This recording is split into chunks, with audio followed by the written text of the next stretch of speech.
السلام علیکم دوستوں، شعبان کے مہینے کا آغاز ہو چکا ہے۔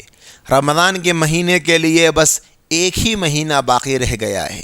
ماہ شعبان ایک بہت بابرکت مہینہ ہے۔ شعبان عربی زبان کے لفظ شعب سے بنا ہے، جس کے معنی پھیلنے کے آتے ہیں، اور چونکہ اس مہینے میں رمضان کے لیے خوب بھلائی پھیلتی ہے، اسی وجہ سے اس مہینے کا نام شعبان رکھا گیا۔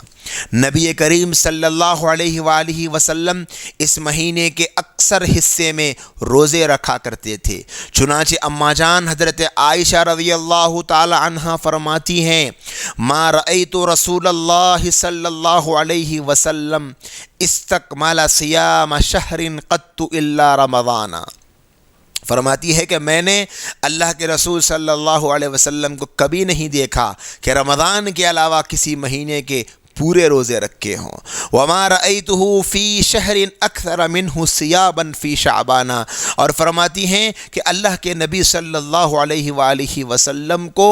میں نے شعبان سے زیادہ کسی مہینے میں زیادہ نفلی روزے رکھتے ہوئے نہیں دیکھا ہے۔ اسی طرح ایک حدیث میں ارشاد فرماتی ہیں، کان احب الشہور الی رسول اللہ صلی اللہ علیہ وسلم ان یصومہ شعبان ثم یصلہ برمضان۔ میں نے اللہ کے نبی صلی اللہ علیہ وسلم کو دیکھا کہ آپ کو تمام مہینوں سے زیادہ یہ بات پسند تھی کہ شعبان کے روزے رکھتے رکھتے رمضان سے ملاتے۔ اسی طرح حضرت ام سلمہ رضی اللہ تعالی عنہ فرماتی ہیں، میں نے رسول اللہ صلی اللہ علیہ وسلم کو شعبان اور رمضان کے سوا لگاتار 2 مہینے روزے رکھتے ہوئے کبھی نہیں دیکھا۔ نبی کریم صلی اللہ علیہ وسلم رمضان کے پورے مہینے کے ساتھ ساتھ شعبان کے بھی تقریباً پورے مہینے کے روزے رکھتے تھے اور بہت کم دن ناغا فرماتے تھے۔ دوستوں اور ساتھیوں، شعبان کے روزے رہنے میں بہت ساری حکمتیں ہیں۔ اللہ کے رسول شعبان کے مہینے میں روزے رہ رہے ہیں، جبکہ اگلا مہینہ رمضان کا ہے۔ رمضان پورا روزے رہنا ہے، لیکن اس کے باوجود اس قدر شعبان کے مہینے میں روزہ رہنے کا اہتمام فرماتے تھے، اس قدر شعبان کے مہینے میں کثرت سیام آپ کی عادت تھی۔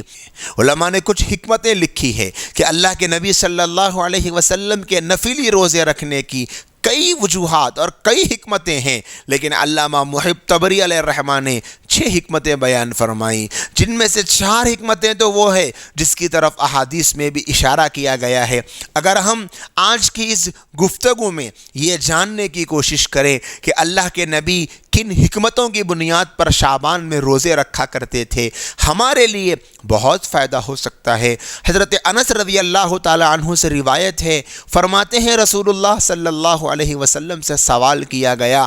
ای الصوم افضل بعد رمضان، کہ یا رسول اللہ کس مہینے کا روزہ رمضان کے بعد میں افضل ہے؟ اللہ کے نبی نے فرمایا، شعبان لتعظیم رمضان، رمضان کی تعظیم کے لیے شعبان کا روزہ، یعنی رمضان کی عظمت، اس کی روحانی تیاری، اس کا قرب اور اس کے خاص انوار و برکات کے حصول اور ان سے مزید مناسبت پیدا کرنے کا شوق ماہ شعبان میں کثرت کے ساتھ نفلی روزے رکھنے کا سبب بنتا تھا۔ اور شعبان کے ان روزوں کو رمضان کے روزوں سے ویسی ہی نسبت حاصل ہے جو فرض نمازوں سے پہلے پڑھے جانے والی نوافل کو فرضوں سے ہوا کرتی ہے۔ اسی طرح ایک دوسری حکمت جو علماء نے لکھی، حضرت اسامہ بن زید رضی اللہ تعالی عنہ کی روایت ہے، فرماتے ہیں کہ اللہ کے رسول نے ارشاد فرمایا، شعبان کا مہینہ رجب اور رمضان کے مہینے کے درمیان ہیں، لوگ اس کی فضیلت سے غافل ہے، حالانکہ اس مہینے میں بندوں کے اعمال پروردگار عالم کی جانب اٹھائے جاتے ہیں، لہذا میں اس بات کو پسند کرتا ہوں میرا عمل بارگاہ الہی میں اس حال میں پیش ہو کہ میں روزے دار رہوں۔ اس لیے اللہ کے رسول شعبان میں کثرت سے روزے رہتے تھے، تاکہ جب اللہ کے دربار میں اعمال نامہ پیش ہو تو حالت روزے میں لکھا ہوا ہو کہ یہ بندہ آپ کا محبوب نبی حالت روزے میں۔ اسی طرح ایک تیسری روایت علماء بیان کرتے ہیں کہ حضرت عائشہ رضی اللہ تعالیٰ عنہ راوی ہے، اللہ کے رسول علیہ السلام سے دریافت کیا گیا، یا رسول اللہ آپ ماہ شعبان میں اس کثرت سے روزے کیوں رکھتے ہیں؟ ارشاد فرمایا، اس مہینے میں ہر اس شخص کا نام ملک الموت کے حوالے کر دیا جاتا ہے جن کی روحیں اس سال میں قبض کی جائیں گی، لہذا میں اس بات کو پسند کرتا ہوں کہ میرا نام اس حال میں اللہ کے پاس بھیجا جائے کہ میں روزے دار رہوں۔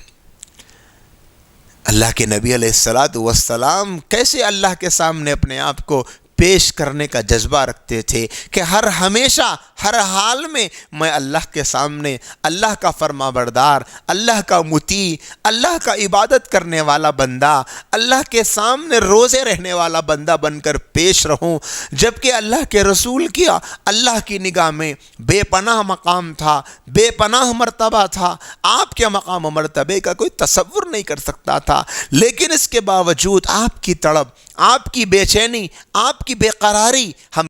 گنہگاروں کو درس دیتی ہے، عمل کا درس دیتی ہے، فکر کا، کہ تصور تو کر کے دیکھو تمہارے نبی اتنے بڑے مقام و مرتبے پر فائز ہو کر اتنا زیادہ اپنے اللہ کے یہاں اعمال کے پیش ہونے پر فکر مند ہے، اور تم کیا کر رہے ہو؟ اسی طرح ایک اور حکمت یہ بھی بیان کی گئی کہ نبی کریم صلی اللہ علیہ وسلم تقریباً ہر مہینے 3 دن یعنی ایام 20، 13، 14 اور 15 تاریخ کے روزے رکھتے تھے، لیکن بسا اوقات سفر اور ضیافت وغیرہ کسی بھی عذر کی وجہ سے وہ روزے چھوٹ جاتے تھے اور کئی مہینوں کے روزے جمع ہو جاتے، تو اما جان عائشہ رضی اللہ تعالی عنہ فرماتی ہیں اللہ کے نبی وہ جو چھوٹ گئے تھے روزے ان کو ماہ شعبان میں رہتے تھے۔ آپ نے اللہ کے رسول صلی اللہ علیہ وسلم کے روزوں کے سلسلے میں ان ہدایات کو سنا تھا۔ اس کے ساتھ ساتھ ایک اور روایت بھی یہ سن لیں، اللہ کے نبی نے فرمایا کہ جب آدھا شعبان باقی رہ جائے تو روزے مت رکھو۔ علماء کرام نے اس کا مطلب یہ بیان کیا کہ اس حدیث شریف میں ممانعت ان لوگوں کے لیے ہے جن کو روزہ کمزور کرتا ہے۔ اگر روزہ کمزور نہیں کرتا، اگر طاقت ہے، ہمت ہے، قوت ہے اور اتنی زیادہ اللہ نے صحت دی ہے کہ رمضان کے روزے متاثر نہیں ہو سکتے، تو بعض علماء کہتے ہیں کہ 15 کے بعد بھی اگر روزے رکھنے کی طاقت ہو تو رہ سکتا ہے۔ بہتر تو یہی ہے کہ 15 شعبان کے بعد روزے نہ رکھے جائیں۔ اللہ کے نبی علیہ السلام کا شعبان میں نے آپ کے سامنے